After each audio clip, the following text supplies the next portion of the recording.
আসসালামু আলাইকুম, রাজু হচ্ছে আপনাদের সাথে। কি অবস্থা সবার? সো আজকে বেসিক্যালি একটা ফোন নিয়ে হাজির হয়েছি, এটা হচ্ছে Realme C1। এই ফোনটাতে এর আগে ব্যাটারি চেঞ্জ করা হয়েছে, যার কারণে পেছনে ব্যাটারিতে ওপ্পো লেখা, মানে ওপ্পোর একটা ব্যাটারি এখানে লাগানো হয়েছে।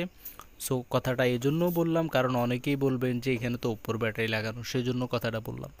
সো এই ফোনটাতে মেইনলি সমস্যা হচ্ছে এটা যখন চালু করতে যাই ফোনটা, তখন কিন্তু অটোমেটিকলি রিকভারি মোড চলে আসে।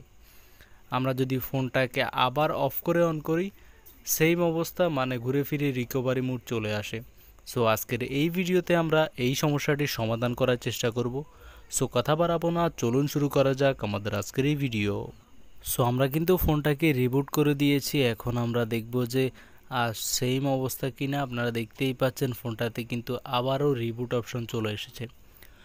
সো এটা একটি হার্ডওয়্যারগত সমস্যা। এই সমস্যাটির সমাধান করতে হলে আমাদের ফোন খুলে কাজ করতে হবে। ফোনের মাদারবোর্ড থেকেও এই সমস্যা হয়ে থাকে, বা বেশিরভাগ ক্ষেত্রে ফোনের সাইডে যে ভলিউম বাটন আছে সেখানে সমস্যা হলে এরকম হয়।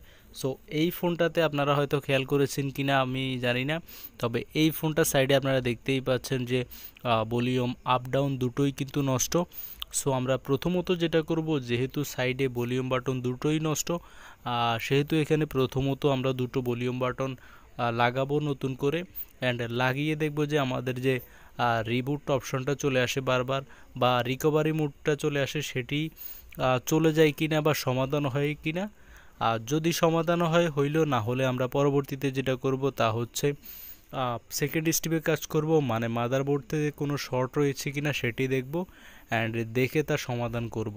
সো এখন আমরা আস্তে আস্তে যেটা করব তা হচ্ছে ফোনটা খুলে ফেলবো, অ্যান্ড খুলে ফেলেই আমরা কিন্তু সাইডের যে ভলিউম প্লাস অ্যান্ড মাইনাস দুটো কিন্তু চেঞ্জ করে দিব, অ্যান্ড চেঞ্জ করে দিয়েই আসলে আমরা দেখব যে কী অবস্থা। অ্যান্ড আর কথা বলবো না, আপনারা দেখতেই থাকুন কি হচ্ছে।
আমাদের ফোনের সাইডের সুইচগুলো লাগানো শেষ। এখন আমরা ফোনটাকে চালু করে দেখব যে আমাদের সমস্যার সমাধান হয় কিনা, মানে ফোনটা চালু করলে রিকভারি অপশনটা কি আবার আসতেছে কিনা।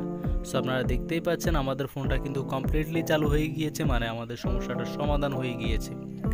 সো গাইস আজ পর্যন্ত। ভিডিওটি ভালো লাগলে লাইক করবেন, বন্ধুদের সাথে শেয়ার করবেন, এন্ড অবশ্যই আমাদের চ্যানেলটি সাবস্ক্রাইব করে রাখবেন। ধন্যবাদ।